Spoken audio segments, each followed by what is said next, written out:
أن تخرج ليلا إلى الغابة الملعونة، فذلك يتطلب قدرا لا بأس به من الشجاعة. أما أن تكرر الأمر مرة بعد أخرى متعمدا تعقب المخلوقات الملعونة وقتلها بمفردك، فذلك أقرب إلى الحماقة. لكن عندما يكون الفاعل شخصا يدعى لونا روبرا، فإن الكلمات المعتادة تفقد معناها، ويصبح من الصعب إيجاد وصف مناسب لما يفعله. في تلك الليلة كان لونا روبرا جالسا فوق أحد الأغصان العالية، يختبئ بين الظلال الكثيفة، وعينه تمسحان الغابة بحثا عن فريسة جديدة. وبينما كان يراقب ما حوله تردد في ذهنه حديث الموقر فاروس بعد التجربة الأخيرة التي أجراها على المخلوقات. السر ليس في السيف وحده يا لونا روبرا، بل في السيف وفيك أنت. لقد جرب السيف السولاري من قبل على يد راغنر، ومع ذلك لم يتمكن من قتل أي منهم. لكن تذكر أمرا مهما، هم يعلمون الآن أن هناك من يصطادهم، سيبحثون عنك وسينصبون لك فخا. لذا ابق بعيدا عن الغابة بضعة أيام حتى يشعر بالأمان مجددا. لكن لونا روبرا وكعادته لم يكن من النوع الذي يستمع للنصائح، ولهذا كان هنا مرة أخرى وسط الظلام ينتظر. ولم تمض سوى دقائق حتى لمح هدفا يقترب بين الأشجار. مخلوق يسير وحيدا، شعره أسود داكن، وجسده الضخم مغطى بعضلات بارزة توحي بالقوة. كان يمشي ببطء، يتوقف أحيانا ثم يكمل طريقه، وكأنه يتعمد أن يبدو فريسة سهلة، وهو ما كان يريده تماما. فالكاهن كان قد أرسله خصيصا لهذه المهمة. لم يكن مجرد مخلوق عادي، بل كان من المقاتلين المدعمين بالأرواح، نوع نادر وخطير من المحاربين. تزرع في أجسادهم أرواح إضافية بواسطة طقوس السحر الأسود ونقل الأرواح، فتتضاعف قدراتهم وحواسهم بصورة مرعبة. وكانت هناك علامة تكشفهم دائما، عينان حمراوان متقدتان. لكن لونا روبرا لم يكن يعلم هذه الحقيقة، مع أنه سبق أن قتل واحدا منهم دون أن يعرف الفرق بينه وبين غيره.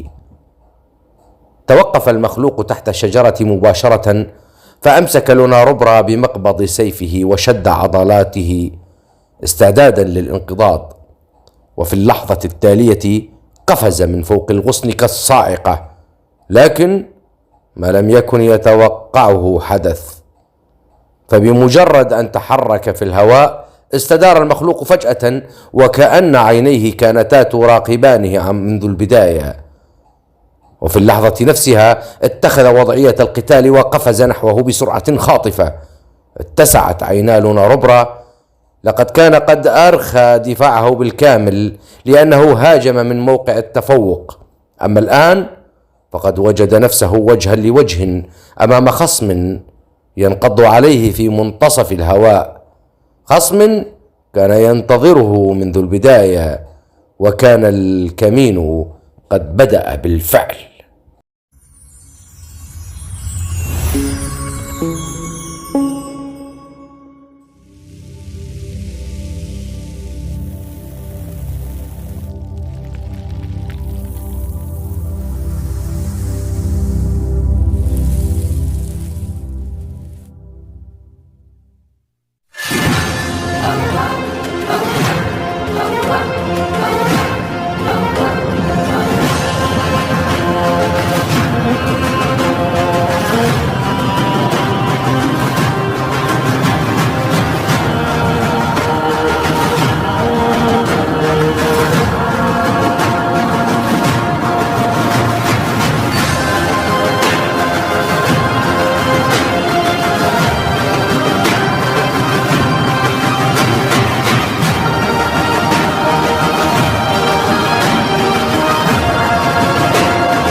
كادت الضربة الأولى للمخلوق أن تحز عنق لونا روبرا، لولا أنه استخدم إحدى حركات فينرير، إذ ركل غصنا قريبا بقدمه في اللحظة الأخيرة فغير اتجاه جسده في الهواء مبتعدا عن مسار النصل، ومع ذلك لم ينجو بالكامل، فقد شق السيف كتفه شقا عظيما وسقط على الأرض متدحرجا. حدق فيه المخلوق بدهشة وقال: صبي، أنت من كان يقتل رجالنا طوال هذه الأيام مجرد صبي؟ ثم ضيق عينيه وهو يراقبه: ومع ذلك لست صبيا عاديا، لقد تفاديت ضربة كان يستحيل تقريبا النجاة منها. ما هذا الشعور الذي ينتابني؟ لماذا أشعر بالخوف منك؟ أما لونا روبرا فكان يلهث وهو يضغط على كتفه النازف، بينما دوى صوت فولفا في أعماق روحه: اهرب يا لونا، الوقت غير مناسب لهذا القتال، لقد حذرتك البارحة، قلت لك ألا تأتي. شد على أسنانه وقال: لا تحاولي يا جدة، لن أهرب. واندفع القتال من جديد. هجم لونا روبرا بقوة وقفز نحو خصمه، لكن قفزته بدت قصيرة وسقطت قبل أن يصل إليه، غير أن ذلك كان خداعا متعمدا، فما إن لامست يداه الأرض حتى ارتكز عليها وغير مسار جسده فجأة، موجها طعنته نحو ساق المخلوق. لكن المخلوق قفز إلى الخلف بسرعة مذهلة وتساءل في نفسه: الغريب أنني كنت أستطيع تحمل هذه الضربة، حتى لو أصابت ساقي لتمكنت من قتله بضربة واحدة، فلماذا تفاديتها؟ ثم شعر بقشعريرة باردة تسري في جسده. في اللحظة التي اقترب فيها سيفه شعرت بالموت، وكأن غرائزي صرخت بي أن أهرب. استمرت المناوشات بينهما، مرة يتقدم لونا روبرا ومرة يتراجع المخلوق، بدا القتال متعادلا في ظاهره، لكن في الحقيقة كانت مختلفة. فالمخلوق لا يعرف الإرهاق، بينما كان الدم يتدفق من جرح كتف لونا روبرا بلا توقف. بدأت أنفاسه تثقل، وشعر بأن جسده يخذله شيئا فشيئا، فقال في نفسه: يجب أن أنهي هذا الآن. عندها استلى سيفه الثاني، اندفع نحو خصمه بسيفه العادي أولا وضربه بقوة، وما إن اشتبك السيفان حتى ترك سلاحه فجأة وأمسك بذراع المخلوق، ثم التف خلفه بحركة خاطفة تشبه تلك التي استخدمها أوبافيمي يوما ضد لونر.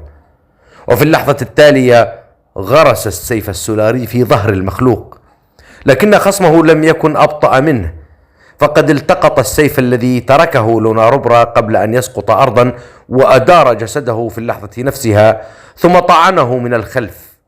اخترق النصل بطن لونا روبرا، تجمد الاثنان لثواني، ثم شهق المخلوق وهو ينظر إلى السيف السولاري المغروس في جسده. مستحيل! ما الذي فعلته أيها الصبي الملعون؟ وما هي إلا لحظات حتى انهارت قوته وسقط ميتا على الأرض. أما لونا روبرا فبقي واقفا مترنحا، كان سيفه العادي لا يزال مغروسا في بطنه، بينما ظل السيف السولاري بين يديه الملطختين بالدماء.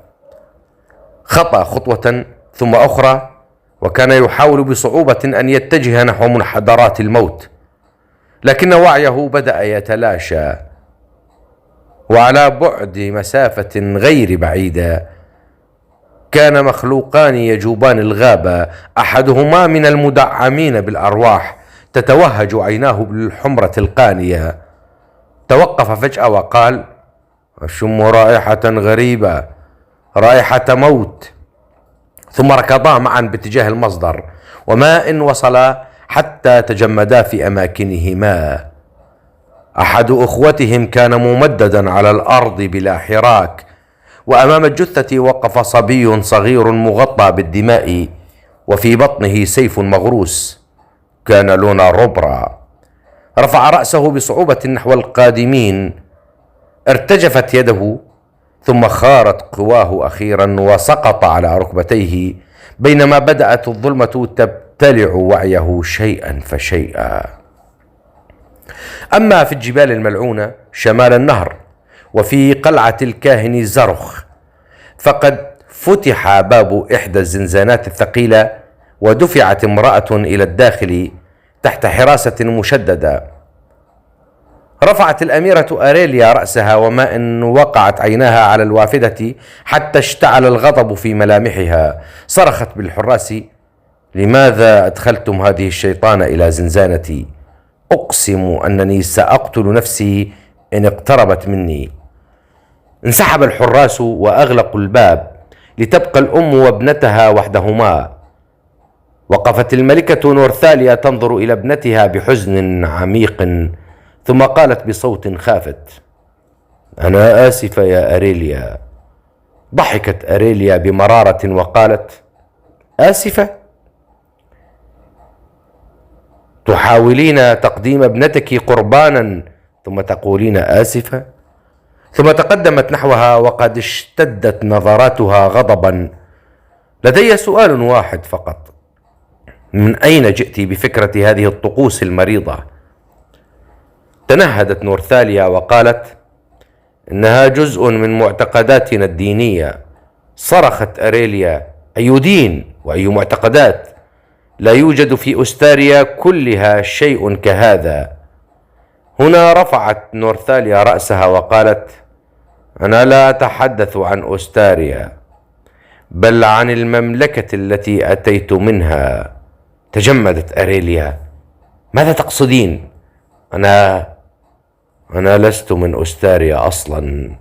ساد الصمت للحظات، ثم أكملت نورثاليا: أنا من مملكة ديسبوتيرا. اتسعت عينا أريليا غير مصدقة. أما نورثاليا فتابعت فكرة تقسيم سيليسترا إلى مملكتين لم تكن وليدة الصدفة. لقد وضعت في ديسبوتيرا منذ عقود طويلة. أرسلت عائلات كاملة إلى سيليسترا لتستقر فيها وتتظاهر بأنها من أهلها. اشترينا الأراضي وبنينا النفوذ وتسللنا إلى مراكز القوة حتى أصبحنا جزءا من المجتمع نفسه. ثم أطرقت قليلا قبل أن تضيف: وقد تم تزويجي من والدك لهذا الغرض. شعرت أريليا بالغثيان وهي تستمع. أما نورثاليا فأكملت: وأنا من خطط لاغتيال الملك فاليريان، وبعد سقوطه استولينا على أستاريا، وتم تنصيب فيغفار كاهنا بدلا من الكاهن الحقيقي آيلدور الذي فر شرق النهر إلى نوستيريا. قالت أريليا بذهول: حتى فيغفار من ديسبوتيرا؟ أجابت نورثاليا: ليس وحده، هناك عائلات كثيرة تعمل لصالح ديسبوتيرا من داخل سيليسترا نفسها. الأمر أكبر بكثير مما تتخيلين. ثم نظرت إليها بعينين دامعتين: لذلك كانت التضحية بك الخيار الوحيد لإنقاذ ما تبقى من عائلتنا. اشتعل الغضب مجددا في عيني أريليا. ولماذا أنا بالتحديد؟ قالت نورثاليا: لأن الطقوس لا تقبل أي شخص هناك شروط محددة.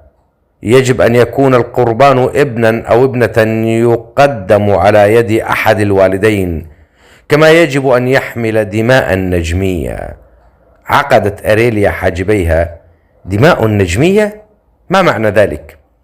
أجابت نورثاليا بصوت خافت: لأن دماء النجميين تجري في عروقك يا أريليا. وفي مدينة بيترا وصل صقر يحمل رسالة عاجلة من لورك إلى لونر. قرأ لونر الرسالة بسرعة، ثم انطلق إيجل وانطلق فورا. وبعد ساعات كان يجلس مع لورك داخل القصر يستمع إلى ما حدث. قص عليه لورك خبر اختيار ليرا قربانا، ثم قال: لقد اتخذت قراري. سأقف معكم. بقي لونر صامتا للحظات ثم قال: المشكلة أن الكهنة سيأتون لأخذ ليرة الليلة، بينما نحن لن نبدأ الهجوم قبل ليلة اكتمال القمر. ضرب لورك الطاولة بقبضته. أتريدني أن أسلم زوجتي لهم؟ قال لونر بهدوء: اسمعني جيدا، لن تقتل ليرة قبل اكتمال القمر، سيحتفظون بها في معبد بربوزة حتى موعد الطقوس. ثم أشار بإصبعه على الخريطة: ضع رجالا يراقبون المعبد ليلا ونهارا، وإذا حدث أي طارئ سنتصرف فورا. أما في ليلة اكتمال القمر فعندما ينقلونها إلى موقع الطقوس سنحررها، وهناك ستبدأ المعركة. بقي لورك صامتا للحظات طويلة ثم أومأ برأسه موافقا. وهكذا تم الاتفاق. وفي أنحاء الجبال الملعونة كانت الاستعدادات الأخيرة تسير بوتيرة محمومة، فالنفق الرابط بين السيليسترا والجبال أصبح جاهزا بالكامل، وبدأت القوافل تعبره بصورة منتظمة. أما النفق المتجه نحو روثيكا فما زال العمل فيه يجري بسرية مطلقة تحت إشراف ستراتون وقادة سيليسترا وسيفيرون. وفي أراضي الغيلان الهجينة كانت الحقول الجديدة تمتد يوما بعد يوم، بينما يعمل المزارعون والرعاة تحت إشراف إيرينوس وماليا. وفي أراضي الغيلان القمرية كان المشهد مشابها، لقد بدأ الغيلان يعتادون وجود البشر بينهم، وبدأ البشر يعتادون العيش بينهم أيضا. أما في ساحة الاجتماعات الكبرى فقد اجتمع قادة الغيلان كافة بحضور نورغالد ولونر والحكيم آنسيوس. كانت الخرائط والوثائق مبسوطة أمامهم، بينما يناقشون بندا تلو الآخر من القوانين الجديدة التي ستحكم الجبال. تطرح المواد، تناقش، ثم تعدل حتى تحظى بموافقة الجميع. وللمرة الأولى منذ قرون لم يكن الحديث يدور حول الحرب أو الصيد أو الثأر، بل حول بناء دولة قد تولد بعد أيام قليلة فقط، إذا نجوا جميعا من ليلة اكتمال القمر القادمة. أما في أراضي الغيلان الجبلية فكانت النهضة الجديدة تسير على قدم وساق، شأنها شأن بقية قبائل الغيلان، فقد خصصت مساحات شاسعة للزراعة وأخرى لتربية الحيوانات، بينما انشغل الجميع ببناء أسس الحياة الجديدة التي وعدهم بها لونر. وفي إحدى المدرجات الجبلية التي جرى تحويلها إلى مساكب لزراعة الأرز، كان كبير الفلاحين من البشر يشرف على العمال وهم يزرعون الشتلات الخضراء. اقترب منه بعض الفلاحين وقال أحدهم: لدينا مشكلة. التفت إليهم قائلا: ما الأمر؟ قال آخر: المياه لا تكفي، بعض المساكب يصلها الماء وبعضها الآخر لا يصلها شيء. نظر الرجل نحو الحقول الممتدة ثم قال: وما الحل برأيكم؟ أجاب أحدهم: في أعلى السلسلة الجبلية يوجد نبع ضخم، وهو المصدر الذي يغذي الشلال الكبير، يجب أن نحفر قناة منه حتى هذا السفح. رفع الرجل بصره نحو القمم البعيدة وقال: لكن المسافة طويلة جدا، لا يوجد حل آخر. ثم أضاف أحد الفلاحين متذمرا: وهناك مشكلة ثانية، الطعام، ماذا عنه؟ وجبتان في اليوم لا تكفيان. عقد الرجل حاجبيه وقال: لكن حسب الاتفاق خصصت لكم 3 وجبات يوميا. فقال أحدهم: لا يصلنا سوى 2. تنهد الرجل ثم اتجه مباشرة نحو أحد مراكز الحراسة القريبة. كان المركز قائما فوق مرتفع صخري، وتتمركز فيه من الغيلان المكلفين بحماية المنطقة مجموعة كبيرة. وما إن وصل حتى قال: نحتاج إلى مجموعة منكم لحفر قناة من النبع العلوي حتى مساكب الأرز. نظر أحد الغيلان إليه وقال: المسافة بعيدة. وأضاف آخر بلهجة متبرمة: وهل تظنون أيها البشر أننا عبيد لديكم؟ رد كبير الفلاحين بحدة: هذه الحقول لكم أنتم لا لنا، أنتم من سيأكل ثمارها. لكن الغول لوح بيده بازدراء وقال: اغرب عن وجهي قبل أن أرميك من فوق هذا السفح، ابحث عن حل آخر. وفجأة دوى صوت أنثوي خلفهم: وأنت أيها الضخم، ما مهمتك هنا إذن؟ استدار الجميع دفعة واحدة، وما إن رأوها حتى تجمدوا في أماكنهم كانت جلوريا وخلفها وولف. فانحنى جميع الغيلان فورا. اقتربت جلوريا حتى وقفت أمام الغول المتكلم، وبسبب انحنائه وجلوسه على ركبة واحدة أصبح رأسه بمحاذاة رأسها تقريبا. قالت ببرود: ارفع رأسك وانظر إلي. فرفع رأسه بارتباك، فسألته: إذا كنتم لا تساعدون في الحفر فما فائدة وجودكم هنا؟ ثم استدارت قائلة: حسنا، سأغادر وأخذ الفلاحين معي، وعندما يعود دورغان سأخبره أن يحفر القناة بنفسه، بما أنكم لا ترغبون بالمساعدة. وما إن خطت بضع خطوات حتى هرع الغيلان خلفها مذعورين: مولاتي أرجوك، كنا نمزح فقط، سامحينا، عاقبين إن شئت. ثم التفت أحدهم نحو وولف وقال متوسلا: أرجوك يا سيدي، أقنعها أن تعاقبنا هي ولا تخبر الملك. ابتسم وولف وقال: دعوني أنا أعاقبكم إذن. لكن جلوريا هزت رأسها: لا. ثم نظرت إلى الجميع وقالت: ومن نكون نحن حتى نعاقبكم؟ نحن لسنا أسيادكم. ثم أضافت بنبرة ساخرة: في النهاية نحن مجرد بشر أقزام، أليس كذلك؟ ارتبك الغيلان جميعا وهزوا رؤوسهم بسرعة: لا يا مولاتي، لم نقصد ذلك. تنهدت جلوريا أخيرا: حسنا، لكن لا أريد تكرار هذا التصرف مرة أخرى. وهنا تقدم كبير الفلاحين قائلا: وهناك مشكلة أخرى، الفلاحون لا يحصلون إلا على وجبتين. فبدأ العرق يتصبب من جبين أحد الغيلان المسؤولين وقال بسرعة: أقسم أنني سأشرف على الطعام بنفسي، سيحصل الجميع على 3 وجبات كاملة، سأطعمهم بيدي. التفتت إليه جلوريا وقالت: ولماذا خفضت الحصص أصلا؟ خفض رأسه بخجل: لأن وجباتنا صغيرة مقارنة بأحجامنا، وكنا نتضور جوعا. رق وجه جلوريا قليلا وقالت: اصبروا قليلا فقط، قريبا سنحصد ما زرعناه، وعندها لن يجوع أحد منكم بعد اليوم. ساد الصمت للحظة، ثم علت على وجوه الغيلان ابتسامات واسعة. وبعد انتهاء جولتها عادت جلوريا برفقة وولف نحو المدينة.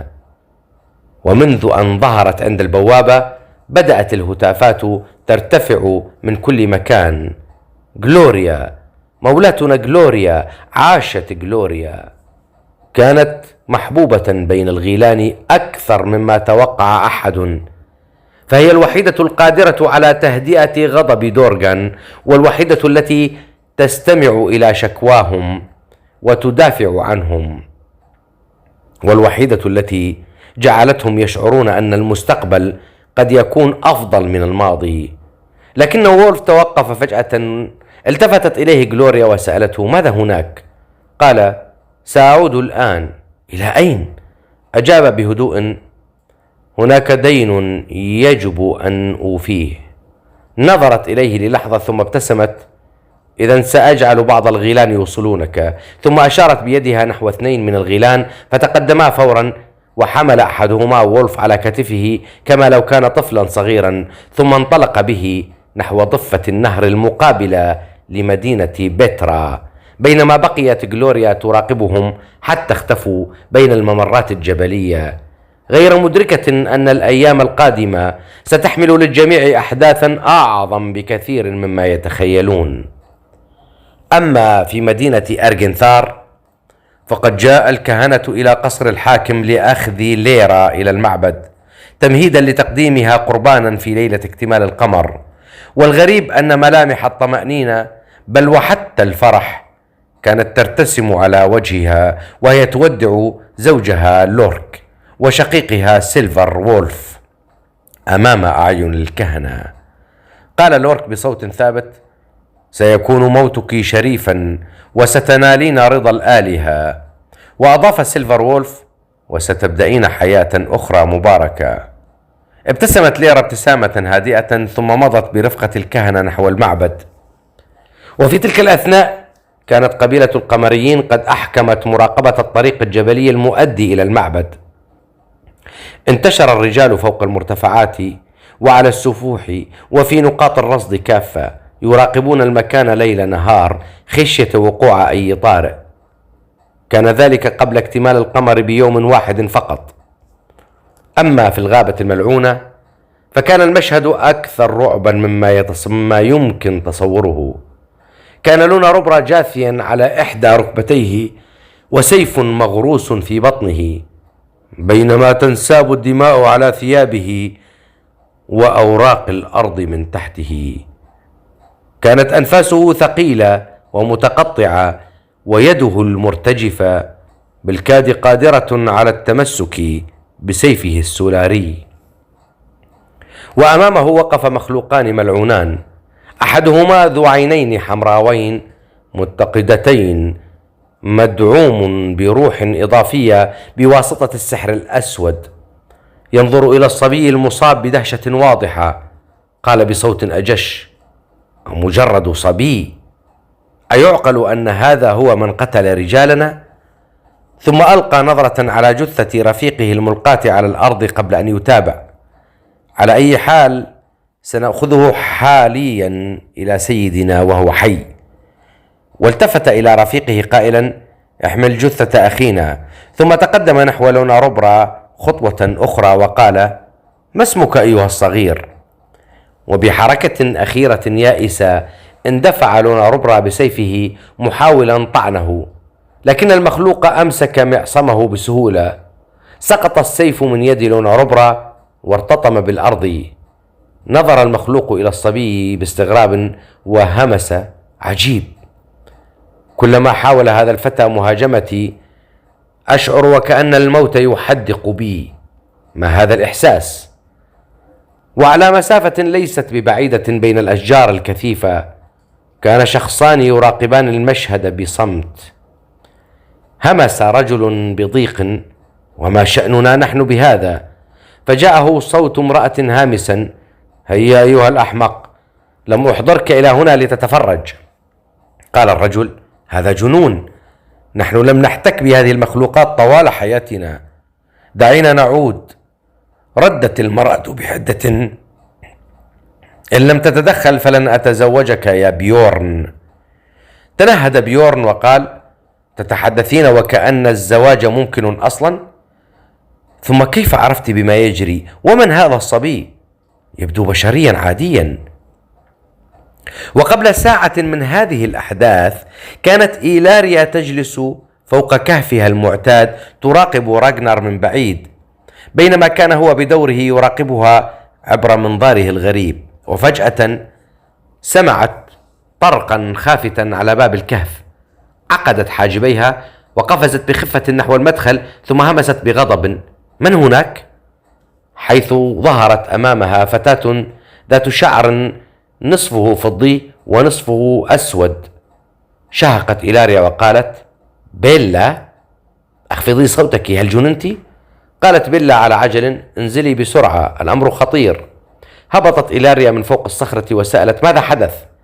أخذت بيلا نفسا عميقا وقالت: أمي فولفا تحدثت معي. تجمدت إيلاريا في مكانها. أمنا فولفا؟ كيف؟ هزت بيلا رأسها بحيرة. لا أفهم الحقيقة، إنها تحدثت معي مرتين خلال هذه 7,000 سنة، وهذه هي المرة الثالثة أسمع صوتها داخل قلبي، لكنه حقيقي تماما. قالت إيلاريا: هذا يشبه ما يحدث مع لونا روبرا. أومأت بيلا بسرعة: ليس لدينا وقت، قالت لي إن لونا روبرا في خطر، لقد تهور ولم يستمع إلى تحذيرها، إنه شرق كهفكم خلف المنحدرات بمسافة قصيرة. طلبت مني أن أخبرك وأن تجدي من يساعده. ولكن من هذا لونا روبرا؟ قالت إيلاريا: انصرفي ولا تسألي. ثم تراجعت بيلا خطوة إلى الوراء. أنا راحلة، لا أريد لأحد أن يعلم أنني خرجت. استدارت ومضت مسرعة بين الصخور. بقيت إيلاريا تحدق في الفراغ لثوان. وبيلا هذه هي شقيقتها من جهة الأب، وهي ابنة فولفا التي تزوجها والد إيلاريا بعد وفاة أمها يوم اللعنة. عضت إيلاريا شفتها بقلق وهمست: يا ويلي، ماذا أفعل الآن؟ هل أخبر راغنر؟ ثم هزت رأسها سريعا: لا، إنه متهور بما فيه الكفاية. إن خرج ليلا إلى الغابة الملعونة فقد يلقى حتفه هو أيضا. لكنها كانت تعلم في قرارة نفسها أن الوقت ينفد، وأن لونا روبرا قد لا يملك سوى دقائق قليلة قبل أن يختفي إلى الأبد. فحسمت أمرها ودخلت الكهف بسرعة. وداخل الكهف اندفعت إيلاريا نحو الباب الجانبي المؤدي إلى غرفة سول، ثم فتحته بعجلة. كانت سول نائمة بعمق، فهزتها بقوة وهي تصيح: انهضي أيتها الغبية. فتحت سول عينا واحدة بصعوبة وقالت بتذمر: دعيني أنام، لم أنم نهارا بسبب ضحكاتك أنت وذلك المغفل راغنر. لكن إيلاريا لم تحتمل، فأمسكتها من شعرها وجذبتها بقوة. قفزت سول من مكانها وهي تصرخ: ما الذي أصابك؟ قالت إيلاريا بسرعة: أرسلت لأمي فولفا رسالة مستعجلة عن طريق شقيقتي بيلا. رمشت سول عدة مرات ثم قالت: اهدئي وتكلمي بعقلانية، لم أفهم شيئا. أجابت إيلاريا بقلق واضح: لا وقت للشرح، لونا روبرا في خطر على مقربة منا، وسيموت إن لم نساعده. تمطت سول وقالت بلا مبالاة: ذلك الطفل المغفل، سأنام، لا علاقة لي بالأمر. وفي اللحظة التالية تلقت صفعة جعلتها تستدير نحو إيلاريا بصدمة. قالت سول بغضب: أتضربينني أيتها الضعيفة؟ لكن إيلاريا فاجأتها حين وضعت رأسها في حجرها وهمست بصوت مرتجف: أرجوك يا سول. نعم، أنا ضعيفة، لو كنت أستطيع القتال لذهبت بنفسي، أرجوك. ساد الصمت للحظات، ثم زفرت سول وقالت: حسنا، ابقي هنا. وغادرت الكهف بسرعة. توجهت سول نحو أعماق المنحدرات حتى وصلت إلى مكان معزول بين الصخور. عندها أطلقت صفيرا غريبا يشبه زقزقة الطيور، وما هي إلا لحظات حتى جاءها صوت مرح: أهذه أنت يا عصفورتي؟ ظهر شاب ذو شعر أبيض من بين الظلال وهو يبتسم. قالت سول بحدة: لا وقت لهذا. ثم أمسكته من يده وسحبته معها مسرعة. وبعد وقت قصير وصلا إلى مكان لونا روبرا حيث دار ذلك الحوار بينهما. كان المخلوق ذو العينين الحمراوين قد انحنى ليمسك بالصبي الجريح عندما سمع صوتا خلفه يقول: دعه، إنه لي. استدار المخلوق فرأى سول تقف بثبات وعصاها في يدها. تأملها للحظات ثم قال: ومن تكونين أنت؟ ثم ضحك بسخرية وأكمل: أنت من تلك المخلوقات العاصية التي ترفض طاعة آلهتنا، أليس كذلك؟ غريب، هذه أول مرة ألتقي بأحدكم. سأصطحبك إلى سيدنا ليتولى تأديبك بنفسه. قالت سول ببرود: اقترب إن كنت تظن نفسك قويا. نظر إلى العصا في يدها وقال بازدراء: وهل ستقاتلينني بهذه؟ أجابته: لا، لا تستهن بي. فاندفع نحوها وهوى سيفه عليها بقوة، لكن سول تحركت بخفة مذهلة فتفادت الضربة وأمسكت ذراعه ثم قذفته بعيدا وكأنه دمي. وفي تلك اللحظة اندفع بيورن نحو لونا روبرا وحاول التقاط السيف السولاري، فقد خرج من مخبئه معتقدا أنه ذاهب إلى موعد غرامي، لذلك لم يجلب سلاحه معه. صاحت سول فورا: إياك أن تلمس السيف. فرد بيورن: وهل سأقاتل بيدين عاريتين أيتها المغفلة؟ ثم نظر إلى لونا روبرا فرأى السيف العادي مغروسا في بطنه. تنهد وقال: سامحني أيها الصغير، ستتألم قليلا. وضع قدمه على صدر لونا روبرا وأمسك بمقبض السيف ثم سحبه دفعة واحدة.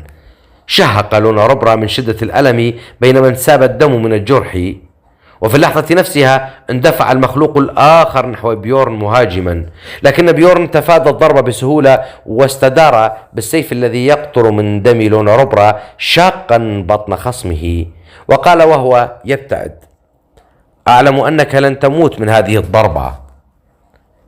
إلا أن ما حدث بعدها جعل الجميع يتجمدون في أماكنهم. شهق المخلوق، ترنح ثم سقط أرضا بلا حراك ميتا. حدق بيورن بالجثة للحظات ثم قال مذهولا: هل تمزح معي؟ أما المخلوق ذو العينين الحمراوين فقد اقترب بسرعة ووقف فوق جثة رفيقه. قال بحدة: انهض، لكن الجثة لم تتحرك. انخفض ولمس عنقه ثم اتسعت عيناه حتى كادتا تخرجان من محجريهما. رفع رأسه ببطء ونظر إلى بيورن والسيف في يده وقال بصوت امتزج فيه الذهول بالرعب: كيف استطعت قتله؟ ثم نظر حوله وكأنه يحاول فهم ما يحدث. ما الذي يجري هنا؟ حينها تأكد من الحقيقة، لقد مات حقا. رفع رأسه ببطء نحو بيورن وقال بصوت امتزج فيه الذهول: كيف استطعت قتله؟ ثم نظر إلى السيف العادي في يد بيورن. ما الذي يجري هنا؟ لكن بيورن لم يكن أقل صدمة منه. نظر إلى السيف ثم إلى الجثة وقال: بل أنا من يجب أن يسأل هذا السؤال. وفي تلك اللحظة التفتت سول نحو بيورن وصاحت بغضب: ألم أقل لك ألا تلمس السيف أيها الأحمق؟ هل الذي بيدك سيف سولاري؟ قال بيورن وهو يشير إلى المخلوق الميت: لا، سيف عادي. وهل كنت سأقاتله بعصا مثلك؟ ثم انظري، لقد مات فعلا. أما المخلوق ذو العينين الحمراوين فبدأ يتراجع خطوة إلى الخلف. لأول مرة منذ سنوات طويلة شعر بالخوف الحقيقي. لم يكن يخاف البشر بل كان يحتقرهم. أما الآن فقد رأى أمامه اثنين استطاعا قتل أبناء جنسه. الأول صبي جريح يكاد يموت، والثاني شاب لا يعرف عنه شيئا. فقال بصوت منخفض: مستحيل، سيدنا قال إن البشر لا يستطيعون قتلنا. ثم فجأة اتسعت عيناه وتذكر شيئا. تذكر التقارير التي وصلت للكاهن عن الجنود المقطوعي الرؤوس. تذكر الرعب الغريزي الذي كان يشعر به كلما اقترب من لونا روبرا. همس: إذا لم يكن الأمر مصادفة. ثم رفع رأسه نحو لونا روبرا الجاثي على الأرض والدماء تغمر ثيابه: أنت لست السبب، بل أنك رأس السبب.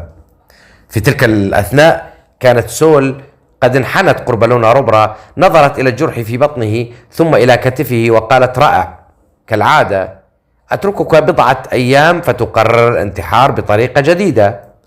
فتح لونا روبرا عينيه بصعوبة وقال بصوت متقطع: سول؟ نعم أنا، ومن حسن حظك أن إيلاريا تمتلك قلبا ألين من عقلك. حاول أن يبتسم لكن الألم منعه. أما المخلوق ذو العينين الحمراوين فشد قبضته على سيفه. كان يعلم أنه لا يستطيع أخذ الصبي الآن، لكن الهرب أيضا يعني مواجهة غضب الكاهن. فقال: سأقتلكم جميعا. واندفع للأمام بسرعة، إلا أن سول لم تتحرك، بل بقيت واقفة وعصاها على كتفها وكأنها تنتظر شيئا. وفجأة ظهر الشاب ذو الشعر الأبيض بجانبها، ابتسم ابتسامة واسعة وقال: أخيرا جاء دوري. وقال: تمنيت لو أن سيف الفجر لدي، ولكن لا بأس، سأريك، سترى نسيم الفجر الآن. ثم اختفى فجأة من مكانه. وفي اللحظة التالية دوى صوت ارتطام هائل بين الأشجار، فقد كان بيورن قد وصل إلى المخلوق قبل أن يراه أحد، ووجه له لكمة مباشرة في وجهه أطارت جسده عشرات الأمتار بين الأشجار والصخور. ارتطم المخلوق بالأرض وتدحرج عدة مرات قبل أن يتوقف. جلس مذهولا ثم رفع رأسه، ولأول مرة منذ أن دعمت روحه بالسحر الأسود يتلقى ضربة كهذه. شعر أن خصمه ليس إنسانا عاديا. أما بيورن فهز يده وكأنه تخلص من غبار عالق بها، وقال متذمرا: كنت سأقضي أمسية هادئة، لكن لا، دائما أجد نفسي أقاتل وحوشا بسببكن أنتن النساء. فأجابته سول ببرود: لو كنت رجلا حقيقيا لما احتجت أن أهددك بالزواج كي تأتي. فتنهد بيورن وقال: وهذه هي الضربة الأقوى التي تلقيتها الليلة. في تلك اللحظة انحنت سول فوق الجثة الملقاة على الأرض، ومزقت جزءا من ملابس المخلوق الميت، ثم بدأت تربط جرح بطن لوناروبرا بإحكام لتوقف النزيف. قالت وهي تساعده على الوقوف: علينا أن نرحل فورا، بيورن سيتدبر أمره. أما بيورن فكان يخوض معركته بأسلوبه الخاص المعروف باسم رقصة نسمات الفجر. كان يتحرك بانسياب مذهل وكأنه يرقص فوق الهواء نفسه. كل ضربة يوجهها المخلوق تمر بجانبه، فينحني مرة ويلتوي مرة أخرى ويتراجع بخطوة خفيفة، حتى بدا وكأنه نسمة يستحيل الإمساك بها. زمجر المخلوق بغضب وأخذ يهاجم بضربات متتالية لكن دون جدوى. وفجأة اندفع بيورن للأمام. رفع المخلوق سلاحه استعدادا للتصدي، لكن بيورن اختفى من أمامه. وفي اللحظة التالية كان قد ارتكز على جذع شجرة قريبة، ثم ارتد عنها بسرعة هائلة كالسهم. استدار المخلوق ليصد الهجوم، إلا أن الوقت لم يسعفه. اخترق السيف بطنه. ابتسم بيورن وقال بثقة: والآن مت بسلام. لكن المخلوق لم يسقط، بل نظر إلى السيف المغروس في جسده ثم رفع رأسه ببطء. وفي اللحظة التالية وجه ضربة خاطفة نحو بيورن. أمسك بيورن ذراعه بصعوبة بينما بقي السيف عالقا في بطنه، وقال مذهولا: لماذا لم تمت؟ تنفس المخلوق بصعوبة وقال: هل لأنني مدعم بروح؟ لا. ثم نظر إلى جثة رفيقه الملقاة بعيدا. أخي الذي قتله ذلك الصبي كان مدعما بروح مثلي، فما الذي يحدث هنا؟ وفجأة شعر ببرودة تسري في ظهره، ثم سمع صوتا متعبا خلفه يقول: الآن ستموت وستعرف الحقيقة. اتسعت عينا المخلوق، التفت ببطء فرأى لوناروبرا واقفا خلفه بصعوبة، وقد غرس السيف السولاري في ظهره حتى المقبض. سحب لوناروبرا السيف من جسده، ثم ترنح مبتسما ابتسامة باهتة، وفقد وعيه وسقط أرضا. أما المخلوق فشهق شهقة أخيرة وقال: مستحيل، ثم هوى على الأرض ميتا. ساد الصمت. بيورن وسول ينظران إلى الجثة غير مصدقين ما حدث. ثم قالت سول بسرعة: هيا، علينا أن نحمله. قال بيورن: وماذا عن سيفه؟ فمزقت سول قطعة أخرى من ثياب المخلوق ولفت بها السيف السولاري، ثم حملته بينما حمل بيورن لونا روبرا بين ذراعيه، وانطلقا عبر الغابة. وخلال الطريق نظر بيورن إلى وجه الصبي الشاحب وقال: ماذا سنفعل؟ سيموت قبل أن نصل. أجابت سول دون أن تبطئ خطواتها: لا يوجد إلا حل واحد. تنهد بيورن وقال: عدنا إلى جنونك المعتاد.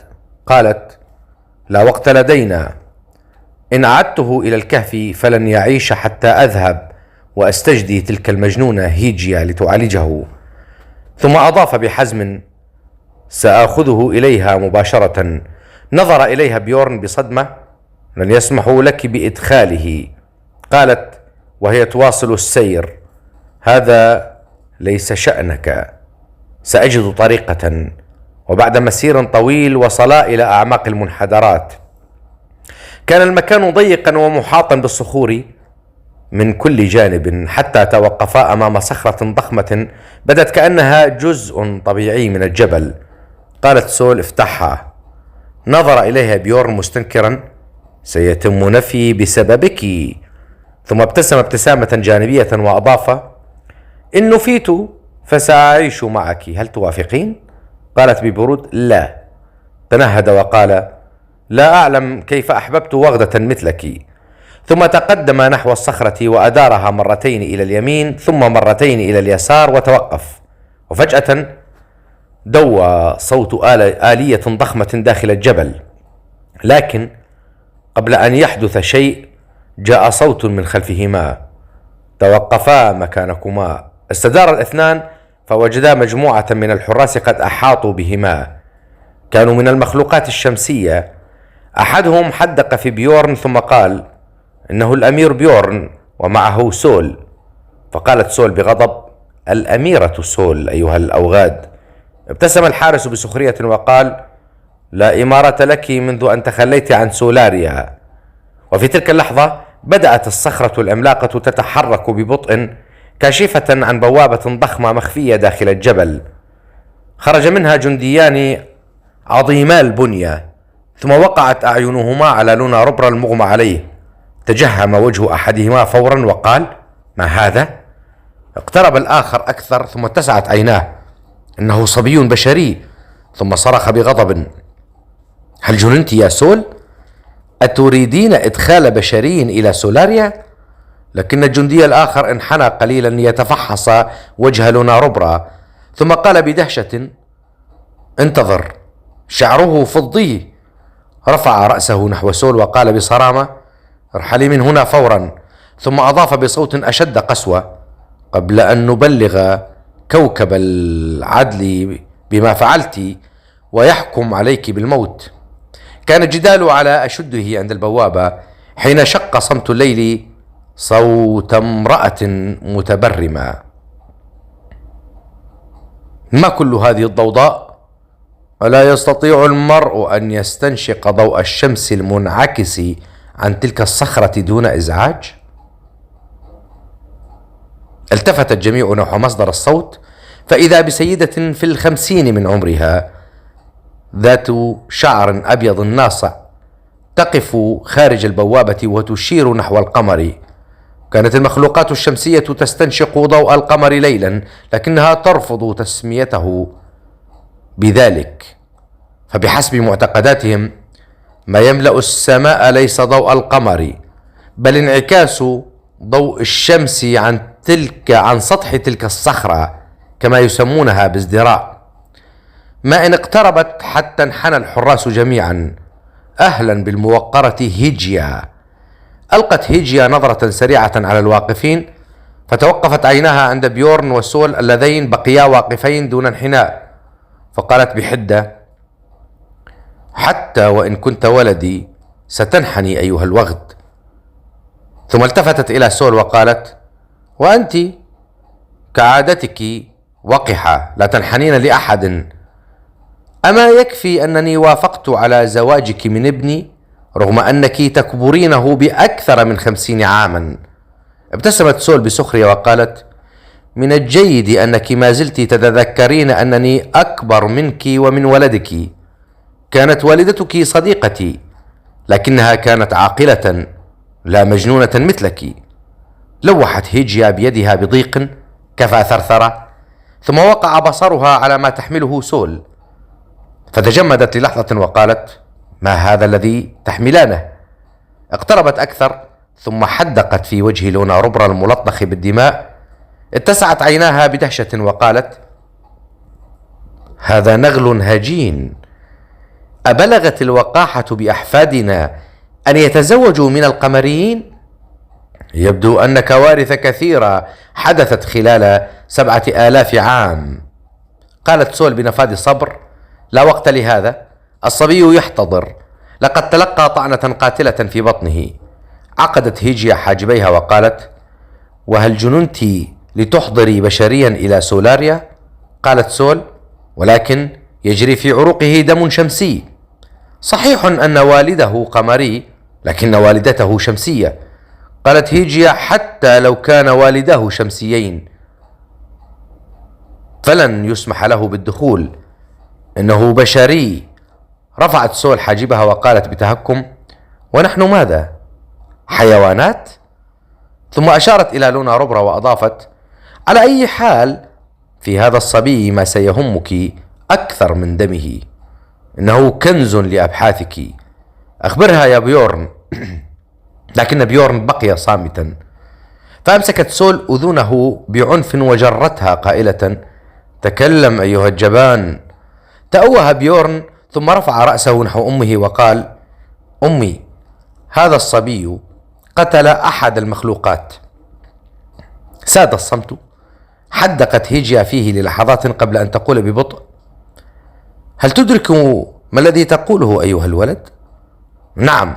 وأضافت سول: بل قتل عددا منهم، وولدك قتل واحدا أيضا باستخدام سيفه. إن تركناه يموت فسيضيع سره معه. بقيت هيجيا صامتة للحظات وعيناها تتفحصان لونا روبرا كما لو كانت تنظر إلى أعظم اكتشاف في حياتها. وأخيرا قالت: احملاه والحقا بي. احتج قائد الحرس فورا، ولكن يا سيدتي، التفتت إليه بنظرة جعلته يتراجع خطوة للخلف. تنحى جانبا قبل أن أحولك إلى فأر لأجري عليك تجاربي. ابتلع الحارس ريقه بصعوبة وتراجع فورا. فتحت البوابة الحجرية الهائلة ودخلت هيجيا أولا، بينما حمل بيورن وسول لونا روبرا خلفها.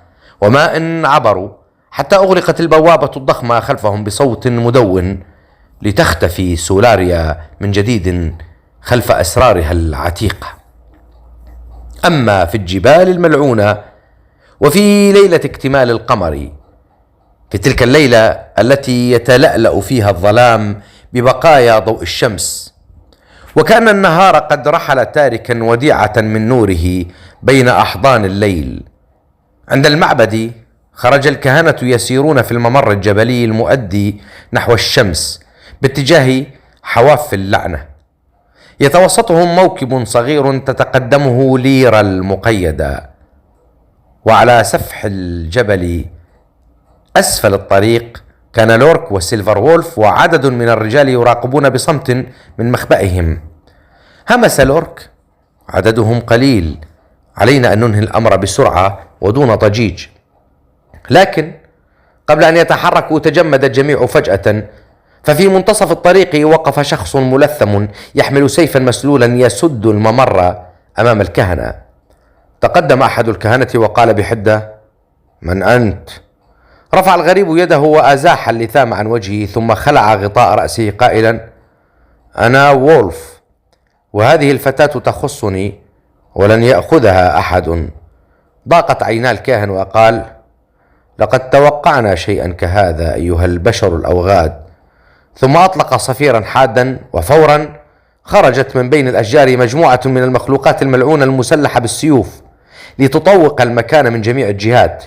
لكن وولف لم يتراجع، بل اندفع كالسهم نحو الكاهن الذي كان يمسك بليرة، ولوح بسيفه ضربة واحدة فقط، فطارت يد الكاهن في الهواء، ثم قطع قيود ليرا وأبعدها خلفه. التفت إليها مبتسما وقال: جئت لأسدد دينا لشقيقك، فقد ساعدني يوما على تحرير شقيقتي. ابتسمت ليرا ثم ضمته إلى صدرها للحظة وقالت: لا تقلق، لسنا وحدنا. ثم رفعت صوتها وهي تنظر نحو المنحدر: هل ستبقون مختبئين إلى الأبد؟ عندها خرج لورك وسيلفر وولف ومعهما الرجال من مخابئهم. تنهد لورك وهو يهز رأسه قائلا: لقد أفسد هذا الفتى خطتنا وسرق مني لقب البطل المحرر. ثم استدار نحو جنوده وأمرهم: اقطعوا الطريق من الشمال، لا أريد أحدا يهرب. صرخ أحد الكهنة بغضب: هذه خيانة أيها القمريون، ستدفعون ثمنها غاليا. ثم التفت نحو المخلوقات الملعونة وقال: سننسحب جنوبا نحو القبائل الجبلية، فهم حلفاؤنا. أوقفوا هؤلاء حتى نهرب. شحب وجه لورك وهو يرى الكهنة يندفعون جنوبا. اللعنة، إن هربوا فستفسد كل الخطة. وحاول التقدم للحاق بهم، لكن المخلوقات الملعونة اعترضت طريقه واشتبكت مع رجاله. غير أن الكهنة لم يركضوا بعيدا، فما إن وصلوا إلى المنعطف الجنوبي حتى وجدوا أمامهم صفا من المقاتلين يسد الطريق. توقفوا مذعورين، وفي في مقدمة الصف كان يقف جراند، وخلفه عدد من محاربي بيترا. اتسعت عينا الكاهن وقال بصدمة: حتى أنتم؟ نعم، حتى نحن. ثم رفع جراند سيفه ونظر نحو وولف قائلا: تعال وقاتل إلى جانب شقيقك يا وولف. لكن وولف وقف بجانب سيلفر وولف وأجاب بثبات: شقيقي يقف هنا. ساد صمت قصير، ثم ابتسم جراند ابتسامة خفيفة قبل أن يلتفت نحو لورك قائلا: جئنا للمساعدة، يجب أن ننهي هذا بسرعة، فالمعركة الحقيقية ستبدأ بعد قليل، ولونر ينتظرنا.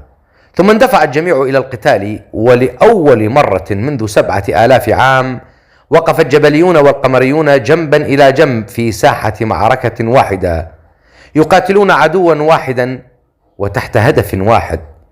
وإذا كان هناك من صنع هذه المعجزة فهو رجل واحد، رجل امتلك أندر موهبة في هذا العالم، ليس قوة السيف ولا عبقرية التخطيط، بل القدرة على انتزاع الأحقاد من القلوب وجمع الشعوب المتفرقة تحت راية واحدة.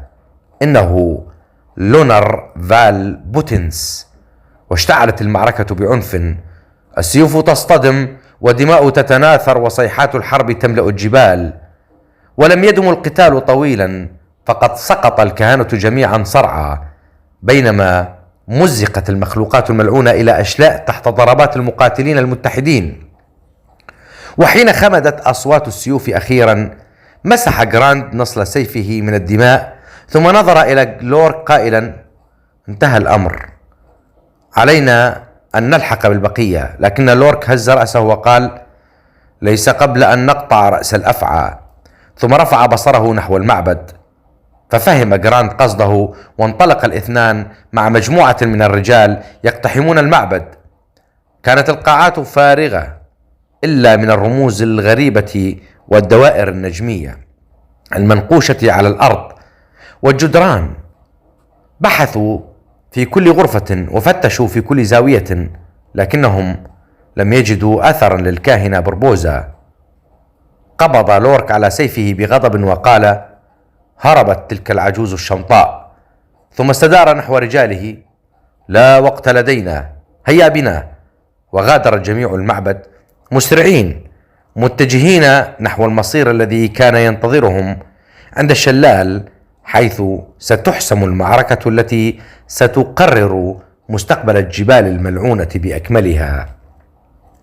ننتقل بالأحداث إلى مملكة روثيكا، حيث كان قصر شامخ ينتصب فوق إحدى القمم الجبلية المنيعة داخل حصن عظيم يطل على الأراضي المحيطة به. وفي بهو ذلك القصر الفخم كان الأمير أركلون جالسا على مقعده، بينما وقف أمامه أحد مستشاريه قائلا: هل تم الأمر؟ انحنى المستشار وأجاب: نعم يا سمو الأمير، تم بنجاح. ارتسمت على وجه أركلون ابتسامة باردة وقال: جيد، هذه المرة ستدفع سيليسترا الثمن. ثم أضاف وعيناه تضيقان: ثمن إيوائها لذلك الوغد الخائن لونر. وما إن نطق بالاسم حتى عادت إليه ذكريات قديمة لم تفارقه يوما، ذكريات تلك المعركة التي دارت قبل 13 عاما في ساحة النزال، حين وقف وجها لوجه أمام لونر، ثم تلتها الضربة التي كانت أشد من أي هزيمة، هروب خطيبته الأميرة سيلينيا ابنة الأمير ثور مع لونر إلى سيليسترا حيث تزوجها هناك. قبض أركلون على ذراع مقعده بقوة وهو يستحضر ملامحها، شعرها الذهبي، ابتسامتها، وصوتها الذي كان يطارده حتى اليوم. وفجأة صاح بصوت مرتفع: سيلينيا! لم تمضي لحظات حتى انفتحت بوابة القلعة ودخلت إلى القاعة فتاة فائقة الجمال ذات شعر ذهبي طويل ينساب على كتفيها كخيوط الشمس. انحنت أمامه وقالت: نعم يا مليكي. نظر إليها أركلون مطولا ثم قال: أنا غاضب اليوم يا سيلينيا، لا أستطيع نسيان طعم الخيانة. ثم أشار بيده قائلا: غني لي شيئا عن الخيانة. ابتسمت الفتاة ابتسامة هادئة وقالت: حبا وطاعة يا مليكي. ثم بدأت تتحرك بخفة تتمايل كغصن خيزران تعبث به النسمات، بينما انساب صوتها عذبا في أرجاء القاعة وهي تنشد أغنية عن الحب والغدر والقلوب التي تنكسر، وقالت: أنوح على جمر الغضا كل ليلة، وليت الليالي قد سقته بكاسيا.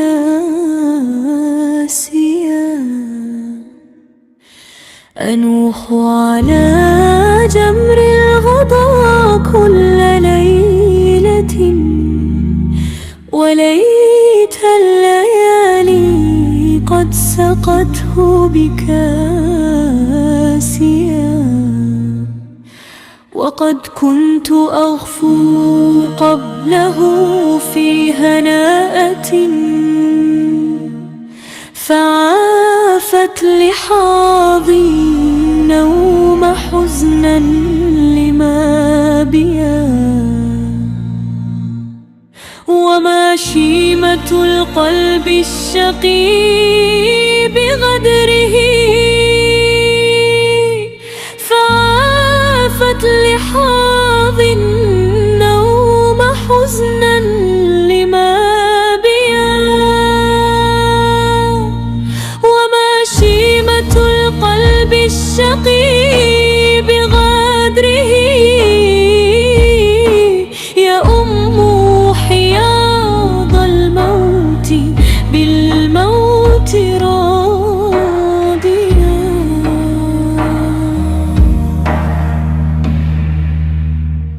وبعد أن انتهت خيم الصمت على البهو.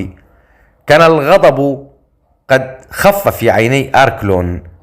رفع يده وقال: تعالي. اقتربت منه بخطوات هادئة فأمسك بيدها وجذبها نحوه، ثم أجلسها في حضنه وراح يمرر أصابعه بين خصلات شعرها الذهبي. ظل صامتا للحظات ثم قال بصوت منخفض: هل ستخونينني أنت أيضا يا سيلينيا؟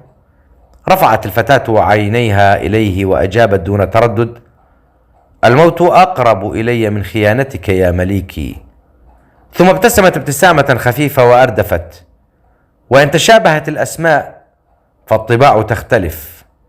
بقي أركلون ينظر إليها طويلا وكأنه يحاول إقناع نفسه بتلك الكلمات، لكن في أعماق قلبه ظل جرح قديم ينبض، جرح امرأة أخرى حملت الاسم نفسه وغادرت حاملة معها شيئا لم يستطع استعادته طوال 13 عاما. أما في الجبال الملعونة وعند الشلال العظيم فقد وصل الكاهن زرخ والكاهن فيغفر يتقدمان مجموعة من المخلوقات الملعونة يجرون خلفهم الأميرة أريليا ووالدتها الملكة نورثاليا. توقف الجميع عند أسفل الشلال حيث كان هدير المياه يملأ المكان. نظر فيغفر إلى نورثاليا وقال: بعد أن تنفذي مهمتك سنعود إلى ديسبوتيرا، سنستعيد حكم أوستاريا وسأجمعك بزوجك وأولادك إن كانوا ما زالوا على قيد الحياة. ضحكت أريليا بسخرية وقالت: ولأجل ماذا تعيشين أصلا؟ أبناؤك ماتوا وأبي هرب إلى رثك. التفت إليها فيغفر بحدة: وكيف عرفت ذلك أيتها الشقية؟ ابتسمت أريليا رغم قيودها: وهل تظنني سأخبرك بما أعرف؟ عندها قال زارخ بنفاذ صبر: كفى حديثا، لنبدأ الطقوس. نظر إليه فيغفر مستغربا: ولما كل هذا الاستعجال؟ ما زال الليل في أوله ولا أحد يجرؤ على الخروج ليلا سوى نحن ورجالنا. لكن زارخ لم يلتفت إليه. ابدأ يا فيغفر. ثم استدار نحو جنوده وقال: احضروها. عقدت أريليا حاجبيها باستغراب وهي تتساءل عمن يتحدث. وبين صفوف المخلوقات تقدم 2 منهما يجران فتاة ذات شعر أسود وبدت فاقدة للمقاومة. وفي الوقت نفسه بدأ زارخ يحفر أخدودا في الأرض قرب حافة الشلال يرسم به نجمة خماسية ضخمة. وما إن انتهى حتى أشار بيده: ضعوها هنا. حملت جنود أريليا بالقوة بينما كانت تصرخ: اتركوني أيها الأوغاد. لكنهم طرحوها فوق النجمة وثبتوا أطرافها بإحكام. ثم التفت زارخ إلى نورثاليا ومد إليها خنجرا طقوسيا. تناولته الملكة ويداها ترتجفان. استعدي. تقدمت نورثاليا ببطء حتى وقفت فوق رأس ابنتها. كانت الدموع تنحدر على وجنتيها. سامحيني يا بنيتي.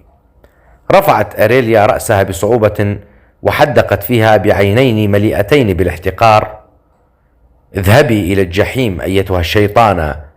ثم أضافت بمرارة: لا تناديني بابنتك، وأتمنى أن تكون هذه آخر كلمة تنطقين بها في حياتك. ارتجفت شفتان نورثاليا وفتحت فمها لتقول شيئا، لكن القدر كان أسرع منها. اخترق سهم فمها فجأة وخرج من مؤخرة جمجمتها في مشهد صاعق. سقط جسدها أرضا بلا حراك، وعلى مسافة بعيدة فوق إحدى المرتفعات كان قوس مشدود بيد. خفضت مينامينا قوسها وهي تبتسم قائلة: كسبت الرهان يا لونر. أصبتها في فمها تماما. وقف إلى يمينها لونر وإلى يسارها لوفر، وخلفهم امتد جيش هائل من الغيلان بمختلف قبائلهم وأشكالهم. كانوا يقفون جميعا جنوب النهر. ثم التفتت مينامينا نحو لورك الذي كان يقف بين الصفوف وقالت ضاحكة: والآن جاء دورك يا لورك، لنرى أينا سيحصد عددا أكبر من الرؤوس هذه الليلة. في الجهة الأخرى وعلى الضفة الشمالية للنهر اتسعت عينا زارخ وهو ينظر للمشهد. هذه كارثة. ثم أكمل مذهولا: لماذا يقف البشر معهم؟ أما فيغفر فحدق مليا في مقدمة الجيش قبل أن يشحب وجهه. الآن فهمت. ثم ضغط على أسنانه. إنه ذلك الوغد لونر. صرخ فورا: علينا الانسحاب، نهرب قبل أن يعبر النهر. لكن صدمته لم تكتمل بعد، فمن الجانب الآخر شمال النهر بجوارهم ظهرت قوة ثانية، جيش من القمريين والجبليين يقفون كتفا إلى كتف، يتقدمهم جراند. تراجع فيغفار خطوة إلى الوراء فقال زاروخ: مستحيل. ثم تمتم: خيانة لم نحسب حسابها. وأردف بذهول: وكيف استطاع جبلي واحد أن يقود القمريين والجبليين معا؟ ثم نظر إلى أعدادهم وقال بقلق: عددنا لا يكفي لهذا. لكن صوتا ساخرا انطلق من خلفه: لأنك أحمق يا زاروخ.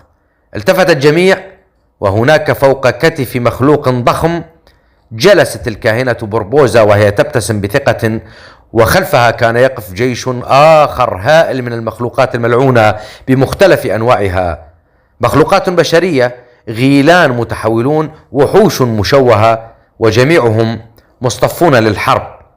وفي مقدمتهم وقف غول هائل الحجم تتوهج عيناه باللون الأحمر القاني. كان هو بروم، لكن ليس بروم الذي عرفه الجميع، بل بروم المدعم بالأرواح والذي تحول إلى مخلوق. وبجواره وقف المحارب البشري ذو العينين الحمراوين حاملا السيف القمري النصفي الأسطوري، ذلك السيف الذي سبق أن واجه به لونر نفسه. أما في المقدمة فكان يقف شخص واحد صامتا ثابتا، وجهه مخفي خلف قناع أسود، وعيناه الحمراوان تراقبان ساحة المعركة بهدوء مخيف. إنه المقنع الأسود. وحينها أدرك الجميع حقيقة مرعبة، أن هذه الليلة لن تكون مجرد عملية إنقاذ أو إيقاف طقوس ملعونة، بل ستكون أكبر معركة شهدتها الجبال الملعونة منذ آلاف السنين. وإلى هنا تنتهي أحداث هذا الفصل، لنعلم في الفصل القادم ما الذي سيجري من أحداث.